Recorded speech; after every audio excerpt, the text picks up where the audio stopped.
ఒక అమ్మాయి చాలా అందంగా ఉంటుంది. తను 25 ఏళ్ల వయసులో తన ఆఫీస్లో పనిచేసే అతన్ని ప్రేమించింది.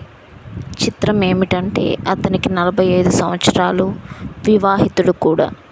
అమ్మాయి బ్రాహ్మణులు, అతను క్రైస్తవుడు. గొడవైంది. చివరకు ఆ అమ్మాయి ఇంట్లో వాళ్లకు ఇష్టం లేకపోయినా వాళ్ళిద్దరూ ఒక ప్రైవేట్ ఫంక్షన్లో ఉంగరాలు మార్చుకున్నారు. మరియు అతను తాళి కూడా కట్టాడు. అతని భార్య కూడా ఒప్పుకుంది. ఈ ఏర్పాటుకి కారణం ఆ దంపతులకు పిల్లలు లేరు. ఈ అమ్మాయి ద్వారా పిల్లలు కలిగే అవకాశం ఉంటుందని ఒప్పుకుంది. ఇప్పుడు ముగ్గురు కలిసి ఒకే ఇంట్లో కాపురం చేస్తున్నారు. అమ్మాయికి ఒక బాబు కూడా.